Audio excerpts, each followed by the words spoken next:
Hey, what's up everyone? Dustin here, back at it with another Switch review video, and this time we have the Keygeek Higanbana linear switches. Pretty clacky for some Keygeek switches at a very high pitch. In order to achieve this, they have a strengthened UPE U4 blend and a PBT plus fiberglass bottom housing.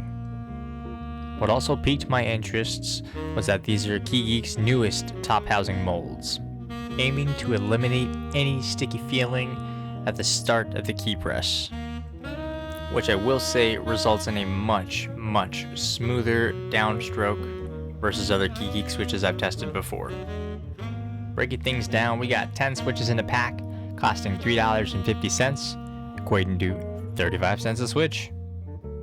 Manufactured by Keygeek with a U4 plus UPE stem, PA12 with glitter top housing, PBT plus 30% fiberglass bottom housing, and a 20mm single stage spring Japanese wire.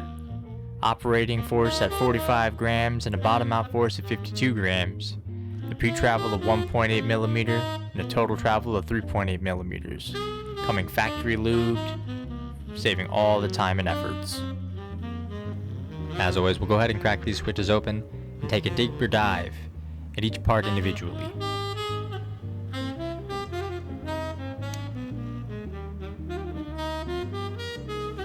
Keygeek's new mold on the top housing being PA12 with some glitter specs.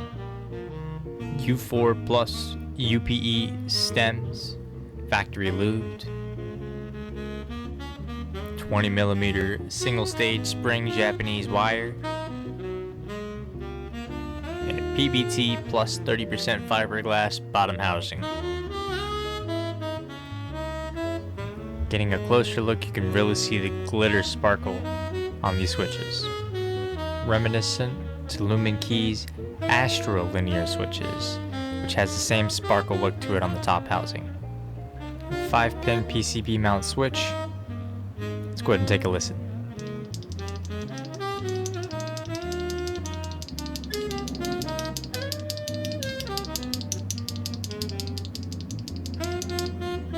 Very high pitched and extremely clacky for some Keygeek switches. Up next, we'll go ahead and take a look at the tolerance and test to see how these are. There is minimal vertical wobble and there is a slight horizontal wobble, with the new molds catering towards the smoothness as opposed to tightness and tolerance. Tolerance out of the way, let's go ahead and test the single keystroke.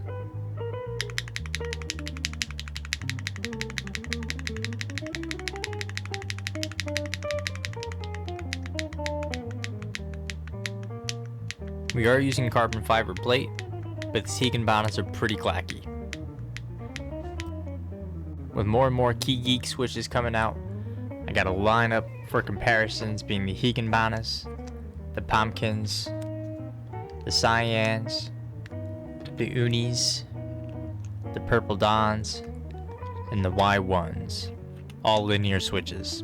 In no particular order, so I do apologize about the unorthodox sounds. Let's take a listen.